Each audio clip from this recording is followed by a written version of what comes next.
何これめちゃくちゃかっこいいじゃん。なんで売れ残ってんの？どうも、ヒデチューブです。お疲れ様です。突然ですが、新企画。個人模型店の長期在庫品買ってみよう。皆さん、最近模型屋さんには行ってますか？ちょっと経済的な話になりますけど、プラモデルの出荷指数っていうのはですね、2011年以降、右肩上がりで、おそらく今はコロナの引きこもり需要でここからさらに増えてると思うんですけども、それにもかかわらず町の模型屋さんの経営が厳しいっていうのはいろんなところで声を聞きます。実際に模型屋さんどんどん少なくなってきてるっていうのがいい証拠かなと思ってます。それに関してはね、いろんな要因があると思うんですけど、一つは後継者がいないとかだったり、プラモデルの出荷は増えてるんだけど模型屋さん以外のところで買うっていうのが増えているだとか、考えればいろんな要因が出てくるんですけれども、町の模型屋さんが減っていくっていうのはね、これから先も変わることはないと思います。ただ模型屋好きの私としては少しでも近所の模型屋に延命してほしいなっていうのもありまして、何か少しでも貢献できないかなと思って考えてたんですけど、やっぱりね、模型屋さんで買い物するのが一番なのかなと思います。ちょっとでも利益貢献したいなと思ってですね。ただ普通にプラモデル買ったんじゃつまらない。ガンプラなんかほっといても売れるんでね、そんなん狙ったってつまんないんで、ここはあえてね、レアでも何でもない長期在庫品をあえて買ってくるということを思いつきました。これによってですね、私は昔から気になってたプラモデルを作れる。模型店は在庫がはけて嬉しい。もう完全にウィンウィンの関係ですよ。あわよくば視聴者様にもプラモデルに興味を持ってもらって、近所の長期在庫品を買ってもらおうという大胆な企画。今回目をつけたのは知る人ぞ知る名店八百屋でございます。こちら結構前から私たまに行かしてもらってるんで、何が在庫にあるかっていうのは大体知ってるんですけれども、ずーっと残ってたこちらのキットを買ってきました。長谷川さんの100分の1テムジ 747J です。箱から読み取れる情報によると2004年の発売で定価は3400円。ちなみに貼られていた値札を見ると消費税 5% 時代のものが貼られてましたので、少なくとも2014年よりは前から八百屋にあったことになります。このキットが発売された2004年頃ってですね、私全くプラモデルを作ってない時期で、このキットの素性についてはね、今回一切何も知らない状態で買ってきています。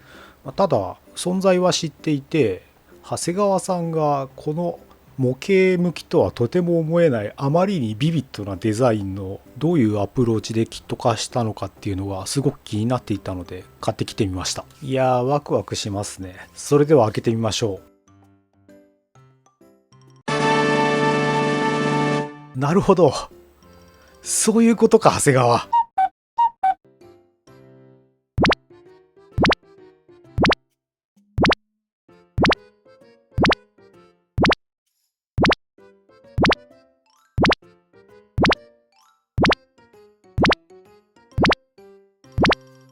成型色は白をメインに関節部分のグレーと黄色いランナー、あとはクリアブルーのランナーがあります。デカールの量はえぐいことになってますね。ただ元のデザインのことを考えるとデカールで塗り分けする以外に多分手段がなくて、これはね、正解のアプローチなんじゃないかなと思います。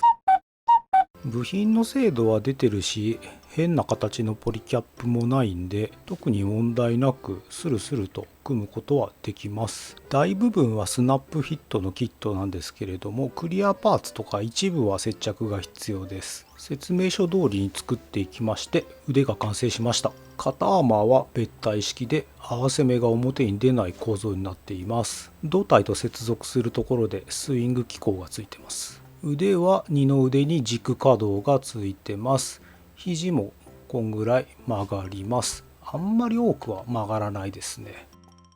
合わせ目もそこそこ出ますけど、発売された年考えたら全然よくできてる方だと思います。手首の出来がすごくいいんですよ、このキット。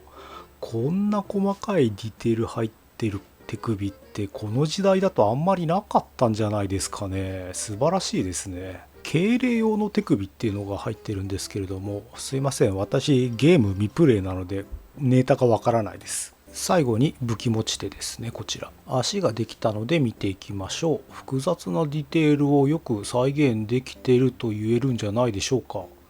いい出来だと思います。膝は二重関節になっててそこそこの可動範囲があります。さらに太ももがスライド走行になってて、おお、かっこいいですね。膝アーマーも稼働します。足首は二重関節になってまして、可動範囲は前後にこれくらい、左右にこれくらいスイングさせることができます。足首のアーマーはプラプラしてます。頭部見てみましょう。テムジンのデザインが忠実に再現されていると思います。めっちゃイケメンですね。いいですね。頬当てはポロリしやすいんで、ここは接着しちゃってもいいと思います。胴体見ていきましょう。首は固定式になってます。前後には動かないですね。肩関節は前後に移動します。腰はボールジョイント接続でこれぐらい可動範囲があります。ひねりもある程度はできるようになってます。 V コンバーターは開閉機構がついてます。セガサターンじゃないんですね。サイドアーマーは少しだけ可動範囲があります。フロントアーマーもある程度可動範囲があります。最後に武装類を見ていきましょう。ライフルはかなり大きくて迫力があります。デザインもかなり忠実に再現されてるんじゃないでしょうか。いい感じですね。マインドブースターにはいくつか稼働箇所があって、こんな感じで稼働させることができます。これ以上開かないようですね。はい、パーツ全部組み上がったんで組み立てていきたいと思います。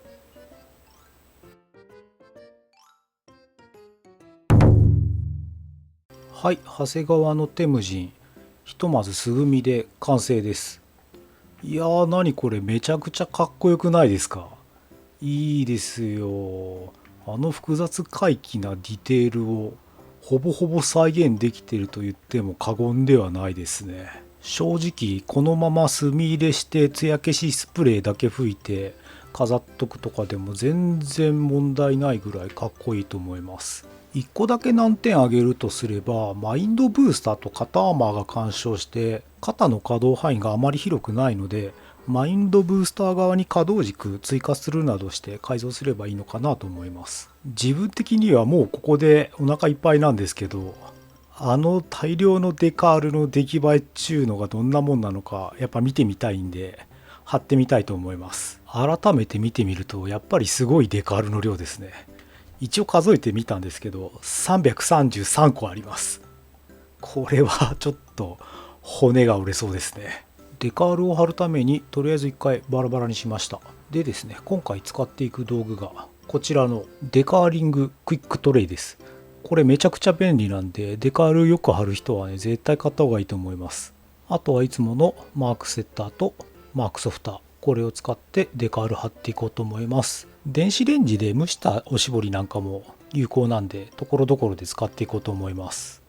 すいません、作業工程を全然動画撮ってなかったのと時間がなくてあんまり数を貼れなかったんですけども、作業は一旦ここまでにしたいと思います。で、デカールを貼ってみた感想なんですけれども、初見殺しですね。デカールの精度は出てますし、数が多いこともねそんな問題ではないと思うんですけども、いかんせんかなり局面になじませなきゃいけないところがあって、なじませようと思って頑張ってるうちに欠けちゃったり破れちゃったりっていうことがねありました。ただ1回やってコツさえ覚えてしまえば2回目はねうまく作れるような気がします。その辺も踏まえまして自分なりにこのキットをどうやれば綺麗に作れるのかっていうのをちょっと考えてみたんですけれども、まず楕円状の黄色い部分なんですけれども、ここはおそらく塗装しちゃった方がいいと思います。その方が最終的に綺麗に仕上がると思います。それから基本的なことなんですけど、デカールの余白はねできる限りきっちり切り取っておった方がいいと思います。いかんせん複雑な部品に貼っていくんで、余白がちょっとあるだけでも邪魔でしょうがないです。極率大きいところに貼るデカールに関してはあらかじめ切れ込みを入れとくなどっていう技も有効かと思います。あとはデカール欠けちゃったとことかの補修用にもうワンセットデカールを用意しておくとなお良いと思います。デカール貼り終わった後には一回光沢のクリアでデカールの保護をしてその後に墨入れするっていう工夫も必要かなと思います。他にもこのキットこうやれば綺麗に作れるんだよっていう技ご存知の方よろしければその手を教えてください。はい、そういうわけで長谷川さんのテムジンでしたけれども、作ってみた感想としてはね、すごくいいキットなんじゃないかなと個人的には思います。デカールの難易度がちょっと高いっていうのはありますけれども、プロポーションはすごくいいし、ディテールの再現度も高くて、正直なんで売れ残ってるんだろうなーっていうのが不思議な感じはしますね。で自分なりに売れ残ってる理由を考えてみたんですけれど、もしかしてもうチャロナーがいない？おそらくこのキットを買う層っていうのはバーチャロンのことが好きで、なおかつモデラーっていうのが要素としてあると思うんですけれども、もうそういう人たちってほとんどいないんじゃないですかね。で買う人の絶対数が少ないんでどうしても売れ残ってしまうっていう負のループに入っちゃったんじゃないかなと思います。キットの出来はいいだけに残念ですね。はい、そういうことで今回の動画は以上になります。最後までご視聴ありがとうございました。この動画を見てこのキットのことがちょっとでも気になったよって方、ぜひ個人模型店に行って長期在庫品を買ってあげてください。それではまた次回お会いしましょう。さようなら。